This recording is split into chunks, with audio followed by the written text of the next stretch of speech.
Hello Leo, ito yung reading mo for the month of November. Alamin natin ano yung mga ganap, mga pwedeng mangyari, mga dapat mong malaman. Maraming salamat Leo sa iyong patuloy na pagsubaybay. Ayan, nagkanda hulog yung barahan natin. Wait lang. Baka masagasaan ko pa ng upuan ko. Pause ko lang, wait lang. So, ayun. Maraming salamat sa patuloy na pagsubaybay. Malaking tulong at sobrang na-appreciate ko yung mga likes, shares, tsaka comments ninyo.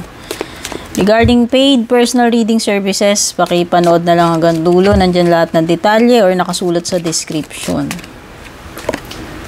Funnel. Una mong card.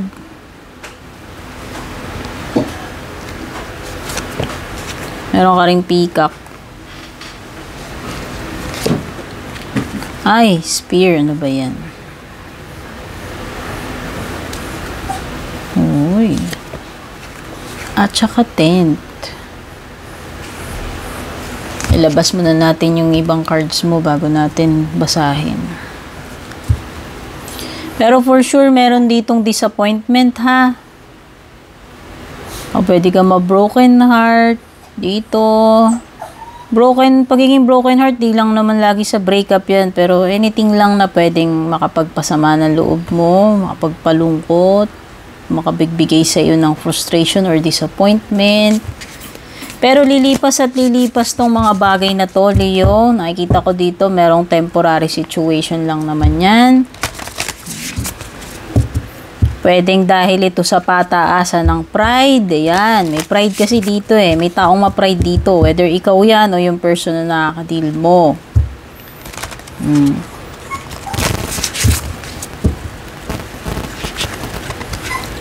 Basta, may sadness, pagiging broken-hearted, period ng frustration or disappointment.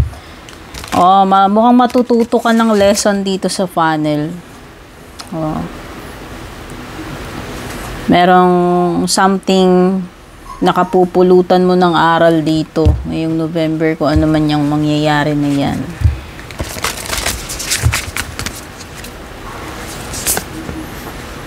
Maybe because of pride, no? Wala talaga maganda madudulot yung pride. Oh. Whether ikaw yan o yung nakakadeal mo, ha?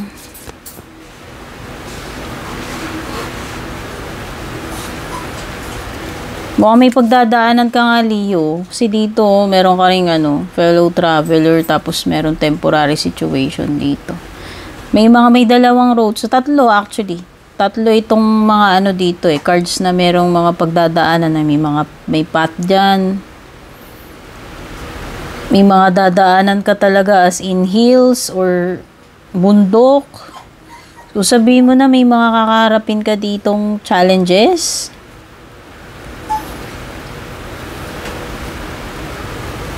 Pero sabi naman dito, temporary lang daw. Medyo mahirap siguro, kasi nakikita mo naman yan, no? Mahaba-habang road yan. Or may mga bundok, ibig sabihin may pataas, may pababa. Pero ang pinakamagandang nakita ko dito is may blessings, ayan. Ngayong November. May abundance card ka, ayan, no? Abundance is pouring into your life this November. So, magkaroon ka man ng mga pagdadaanan dyan, pero temporary lang naman, at least may mga blessings pa rin dito. Inuulan ka pa rin ng abundance eh. Tsaka ayan no, suportado ka naman no. Sa mga times na mangangailangan ka, sa mga times na mahihirapan ka, andun pa rin yung support eh. Support is all around you. So yan, malawak yan, lahat ng nakapalibot sa'yo. Pwedeng tao, pwedeng divine. Ibig sabihin lang, guided ka, suportado ka, hindi ka naman pababayaan dito, Leo. Tsaka dito sa dulo ng iyong pathway is may rainbow. Ibig sabihin, may magandang promise na naghihintay sa'yo dun sa dulo. Okay? Ganon din naman dito, maaliwalas, oh. Meron kang kailangang simulan or sisimulan ngayong November.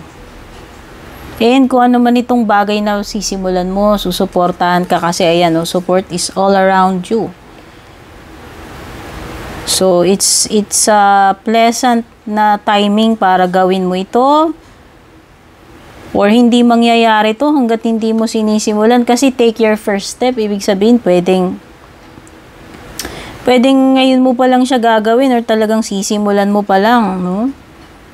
Begin now, yun yung advice sa iyo ngayong November. O kung ano man ito na sisimulan mo. Kasi mukhang kahit maging mahirap yan, andyan naman yung support, sinasabi ko, diba? Suportado ka ni universe, suportado ka ng divine, or yung mga taong nakapaligid sa'yo, no? Excuse me, may hangin sa tiyan. Oo, basta kailangan mo lang mag-take ng step. Kailangan mo lang talagang simulan. Initiate mo na yan ngayong November. Parang mala full card dito, ang daming journeying dito. Oo, pwedeng may mga pagdadaanan ka talaga ngayong November. Pero ang importante dyan is, blessed ka pa rin. Blessed ka pa rin and suportado ka pa rin. And temporary lang itong mga pagdadaanan mo. Ayan, keep going forward lang. Huwag kang madi-discourage basta-basta kahit mahirap. I-continue mo lang yung laban mo dyan. Ipagpatuloy mo lang itong path na ito. Kung ano man itong tinatahak mo rito. Kung may pinagdadaanan ka man, mag-continue ka lang. Kasi nga, di ba sabi ko nga, may naghihintay sa yung maganda doon sa dulo, yung may rainbow. Ayan, Ibig sabihin, hindi ka pababayaan dito Suportado ka Kailangan mo na lang talagang tapusin to. Umpisahan mo and then tapusin mo. Mag-continue ka lang na mag-continue. Kahit na ano pang kaharapin mo dyan.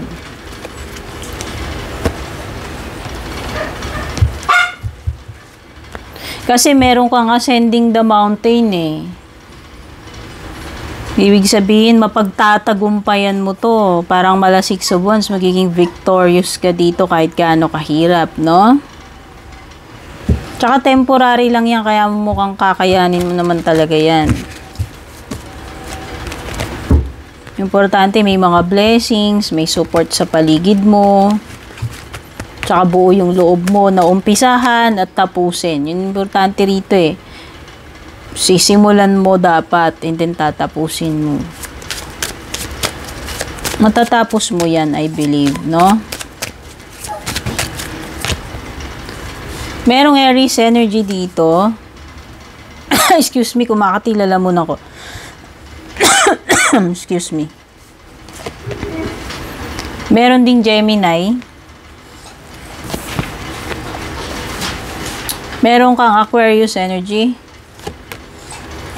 Dalawang cards ng Gemini. So, strong energy ng Gemini, isang Aquarius, and then isang Aries. Sa bottom mo naman may Virgo.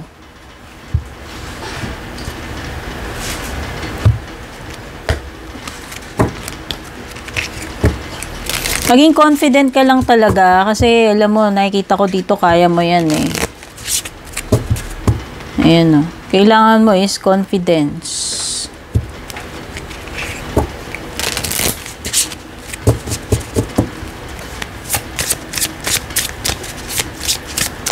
Alam mo, meron talaga energy dito na mag-a-ascend or mag-move upwards. Kasi yung sinasabi dito sa Ten of Swords mo tsaka Ascending Mountain. May pag-angat, yan. Sabihin na natin, may pag-level up, may pag-angat, no?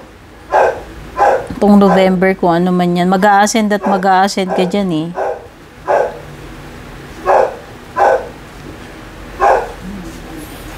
Possible na merong hindi magwo-work dito na strategy mo, technique mo. So, kung hindi nag-work, ibig lang sabihin nun, kailangan mong ibang diskarte. Pwedeng ibahin mo lang, baguhin mo lang, hanap ka ng ibang diskarte, no?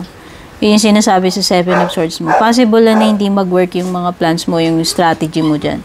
So, doesn't mean na pag hindi nag-work, quit ka na kagad. Kaya nga, di ba sabi dito, simulan mo, tapusin mo. Mag-keep going forward ka lang. At kung hindi man mag-work, ibahin mo lang yung technique mo. Ibahin mo lang yung strategy mo, diskarte mo, yung nakikita ko. Huwag kang kagad ma-discourage agad, huwag kang mag-quit agad, yun yung nakikita ko rito. At saka mas makakatulong na gamitin mo yung talino mo, instead na yung emotions mo dito, mas gamitin mo yung utak mo kaysa sa puso. I-analyze mong mabuti yung mga bagay-bagay na nakikita ko dito. So, mukhang may importanteng decision ka rin gagawin dito. Oo, nakikita ko na makakaisip ka ng solution eh. With the King of Swords, kasi matalino yan. Alam niya, magaling siya mag-analyze. So, sa tingin ko lang, ayan.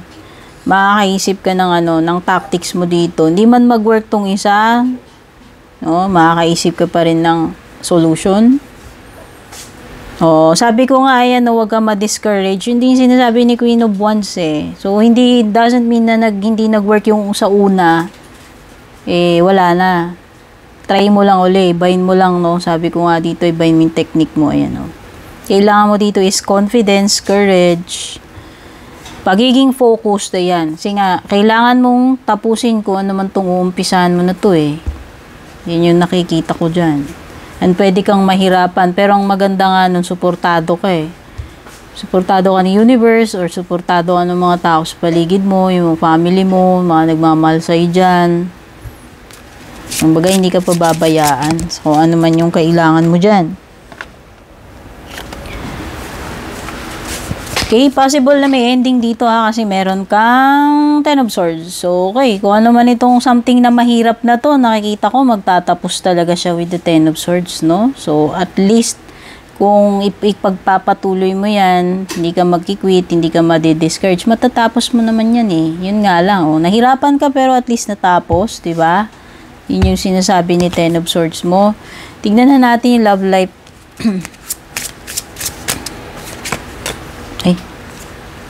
Self-pity. Uy, may nagsi-self-pity sa inyo daw. O, bahala ka na magtag ko. Energy mo yan o energy ng person. Merong awang-awa sa sarili niya. Ano ba yan? Tsaka ang nega-nega ng tingin niya sa sarili niya. Down na down. Baka yun yung disappointment. Ito na yung pagiging broken-hearted dyan sa itaas. Related siguro sa love life mo yan. Parang ang pangit ng tingin neto sa sarili niya. Ang pwedeng bumaba yung self-esteem niya, tapos malala yung self-pity niya. Oh, hindi ko alam kung ikaw yan o yung person mo. At anong naging cause, bakit naging ganyan, di ba? Anong mangyayari ngayong November? Ending pala, okay. So, breakup pala to. Tumapat pa siya dito sa Ten of Swords. Okay? Mukhang may separation yung iba sa inyo dito. May hiwalayan. Yun pala yung something na makakapagpa-broken heart sa'yo.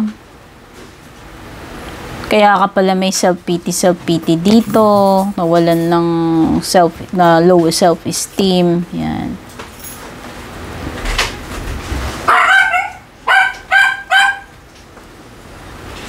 Pero nakikita ko dito is, hindi ko alam kung ginawa ka lang bang option nitong person na to. O yan, pwedeng yun yung reason. Kaya siguro masakit tanggapin, may pagiging broken heart yan. Bukod sa breakup, sa separation, may alam mo yung feeling na na ginamit ka lang or ginawa ka lang option, pinagpilian ka lang. Ayan. Kaya pala ang daming self-pity dito, ang daming bumaba yung self-esteem. Okay? Tignan na natin yung iba pang payo sa'yo. Chipe! Tuwing nagbabasa ako, sarap na sarap ka ng pag-iingay dyan.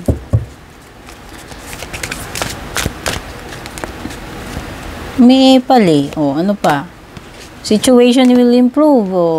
Kung mag-alala, itong difficulty na to, pwedeng sa itong situation na improve, hindi yun dun sa relationship mo. Kasi maliwanag naman dun sa relationship mo, kang breakup eh. Pero ang nakikita ko dito sa situation will improve, sabi ko nga, yung pagdadaanan mo difficulty dito kanina na kailangan mong gawin, umpisahan, tapusin. No? Na kinakikitaan dito na mag-i-improve naman yung mga bagay-bagay. Ayan. Kung ano mang area ito ng buhay mo na magkakaroon ng improvement. May progress, may pag-angat nga, sabi ko, may improvement. Pero hindi ko nasisense yun sa love life. Pwedeng sa ibang bagay. Kasi nga dun sa love life mo, disappointing and merong breakup eh. Yes is the answer. Kaya kung ano man tong matagal ng katanungan sa isip mo, Leo, or lately, kung meron mang katanungan na gumugulo sa isip mo, ang sagot is yes. At merong ditong romance, something about love life mo, okay? And having faith if you believe. Kung naniniwala ka talaga, walang imposible, Leo. Oh, malay mo naman may chance pa, hindi natin isasara yan. Pero kung ano man itong ginagagawin mo, yung sisimulan mo, tatapusin mo na hindi related sa love life, nakikita ko na yun yung doon ka magiging successful. Yun yung something na matatapos na ma-accomplish mo. Okay? Pero meron din kasing binabanggit dito about romance, na kung naniniwala ka, kung may faith ka, hindi rin naman siya imposible. Okay? Ayan. As long as naniniwala ka. Tingnan na natin yung closing message para sa iyo, Leo. So, nakikita ko dito is pagiging solo. Ayan, nakalimutan ko to. Self-worth. Bigyan mo ng paano yung sarili mo dito. Self-worth. Kasi nakikita ko bumaba yung self-esteem eh. Oh, nagkaroon ng self-pity. Baka ikaw yung ina-advise niya. Kung ikaw yan, kailangan mo ibalik yon sa sarili mo. Okay, yung closing message mo, ito yung nakuha natin.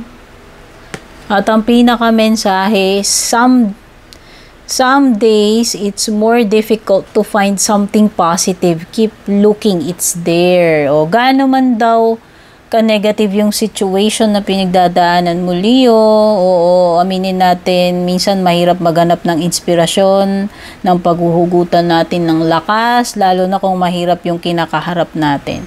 Pero, maniwala man tayo hindi, there is always something na positive out of the negative situation.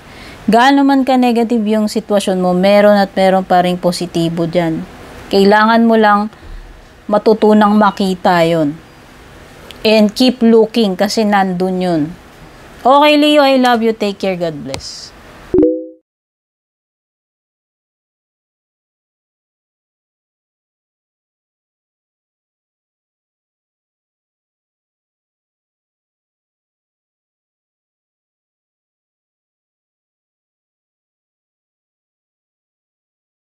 And kung balak nyo pong mag-book or mag-inquire ng personal readings ko, basahin nyo lamang po itong nakasulat sa screen or yung nakalagay sa description.